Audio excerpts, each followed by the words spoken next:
بڑھیا رمضان ہو، بڑھیا رمضان،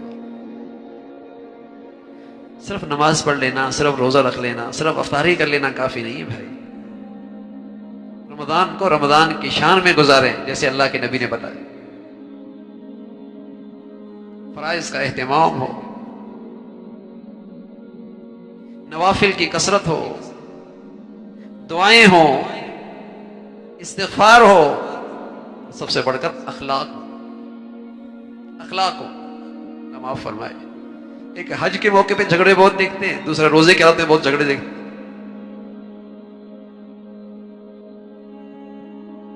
غصے پہ قابو نہیں ہوتا.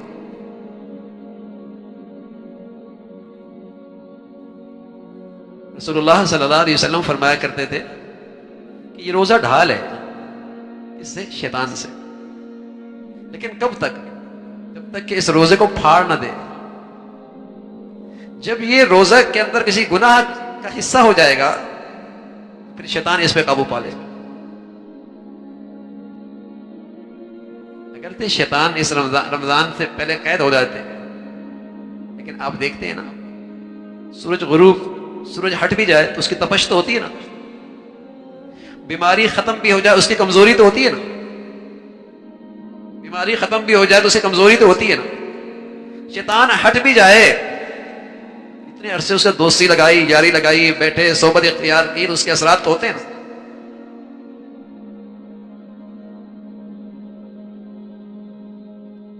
اس کے اثرات ہوتے ہیں.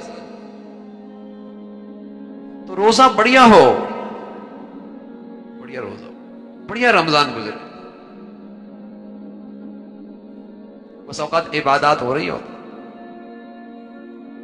عبادات ہو رہی ہوتی، لیکن آنکھ کا گناہ بھی ہو رہا ہوتا ہے، زبان کا گناہ بھی ہو رہا ہوتا ہے، کان کا گناہ بھی ہو رہا ہوتا ہے. ارے میرے عزیزو، اللہ کے نبی صلی اللہ علیہ وسلم نے فرمایا یہ روزے دار تو ایسا ہے جسے سوائے بھوک کے اور کچھ حاصل نہیں ہو.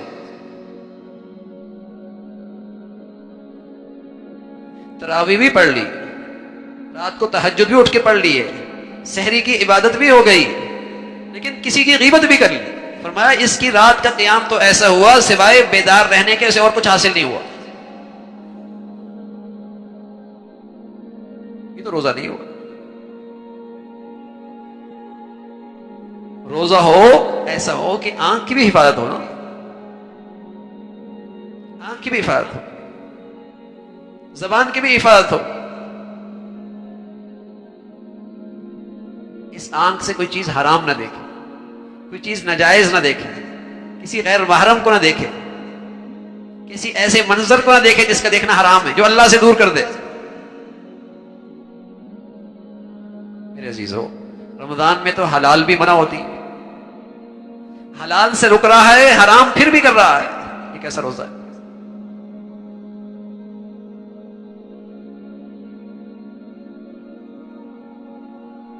حلال نہیں کھا رہا لیکن حرام کما رہا ہے.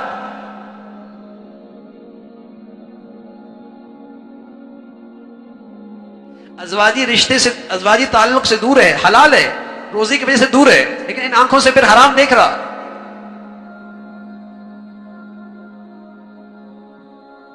یہ سوائے بھوکے رہنے کے کچھ حاصل نہیں.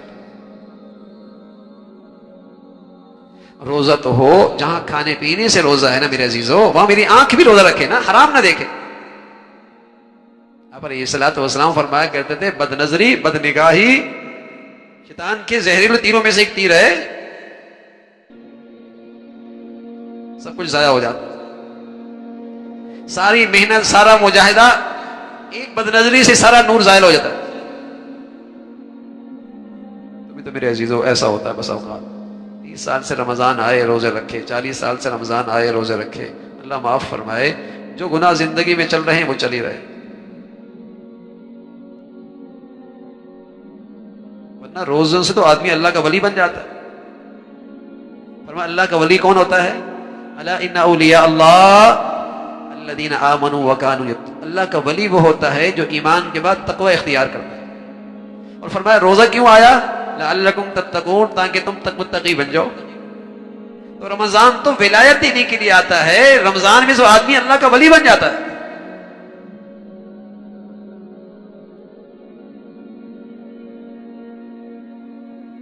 اللہ کا ولی ہو جاتا.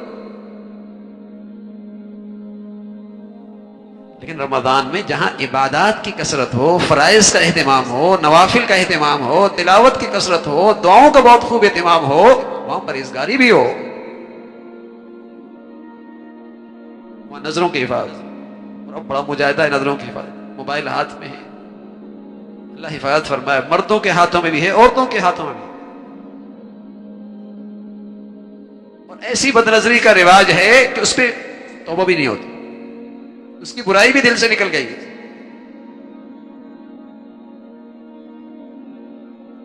لیکن میرے عزیزو، رمضان آئے گا، گزر جائے گا، آئے گا اور گزر جائے گا، لیکن بعد میں حسرت ہی رہ جائے گی، حسرت ہی رہ جائے گی. تو رمضان بڑھیا ہو تو میری نظروں کا مجاہدہ بھی ہو، اس سے حرام نہیں دیکھنا، زبان سے جھوٹ نہیں بولنا، غیبت نہیں کرنی، کسی کو طنز نہیں دینا، طنز نہیں کرنا، برائی نہیں کرنی. آپ علیہ الصلوۃ والسلام سے پوچھے کہ یا رسول اللہ غیبت ہے کیا؟ فرمایا اس کے سامنے کہا جائے تو اسے ناگوار گزرے، وہی بات پیٹھ پیچھے کہی جائے. جو بات اسے سامنے ناگوار گزرے وہ اس کے پیٹھ پیچھے کہی جائے. یا رسول اللہ اگر اس کے اندر وہ برائی ہو تو؟ فرمایا برائی ہو تبھی تو غیبت ہے، نہ ہو تو بہتان ہے.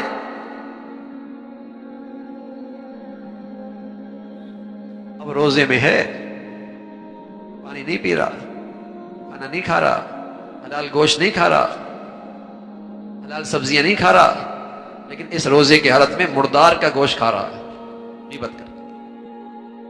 مردار کا گوشت کھا رہا ہے غیبت کر کے، روزے میں جھوٹ بول رہا. اور اس جھوٹ کی ایسی بدبو ہے، ایسی بدبو ہے، اللہ کے نبی صلی اللہ علیہ وسلم فرمایا کرتے تھے رحمت کا فرشتہ اس سے میل و میل دور بھاگ جاتا اس بدبو کی وجہ سے.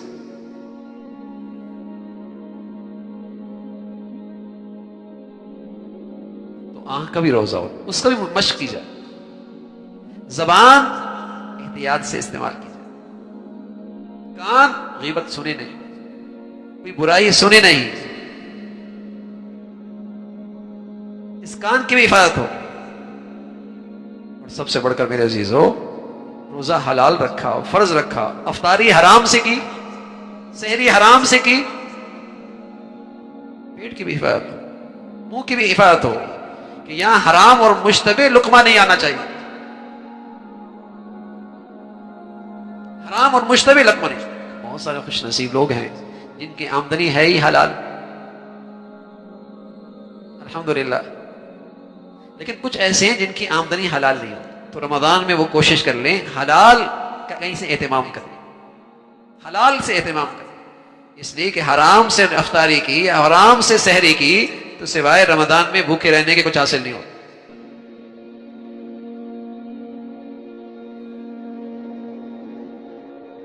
آنکھ کی حفاظت ہو، کان کی حفاظت ہو، زبان کی حفاظت ہو، پیٹ کی حفاظت ہو، حلال کھائے. بڑھیا عبادات کے ساتھ یہ پرہیزگاری بھی ہو، لیکن ساتھ ساتھ بھائی اپنی دعا سحری کی ہو، افطاری کی ہو، نمازوں کی بات کی ہو، چلتے پھرتے دعا موقع ملے تو اللہ سے یہ دعا بھی کیا کریں اللہ تو قبول بھی فرما دے. اللہ کے ہاں قبولیت کی التجا بھی کرتا رہے، قبولیت کی التجا بھی کرے. بڑی سے بڑی نیکی کی توفیق ملے. بندگی کی شان یہ ہے کہ اللہ سے قبولیت کا اصرار کرے، اللہ قبول فرما.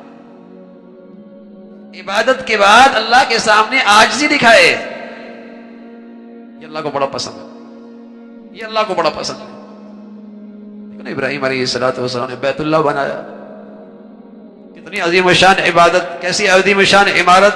بیٹا ساتھ ہے، خود ساتھ لگے ہیں. اور جب عمارت مکمل ہو گئی کیا کہتے ہیں ربنا تقبل منا انک انت السمیع العلیم. اللہ قبول بھی فرما، اللہ قبول بھی فرما. تو ہر عبادت کی آخر کا ادب یہ ہے کہ اپنی طرف سے عبادت بڑی شان سے کرے، بڑے اہتمام سے کرے. حکیم علامہ تھانوی رحمۃ اللہ علیہ کی خدمت میں ایک شخص آیا، نماز کا حق ادا نہیں کر پاتا، حق ادا نہیں کر پاتا. فرمانے لگے بھائی اس بادشاہوں کے بادشاہ کا عبادت کا کون حق ادا کر سکتا؟ بس ہم کوشش کرتے رہیں اور اس سے کہیں اللہ تو قبول فرما دے. بس بھکاری بنے، محتاج بنے، اس سے فریاد کرے، اے اللہ قبول فرما دے، بس ہم سے جیسا بن پایا یہ عبادت کو تحفہ آپ کے دربار میں بھیج دیا.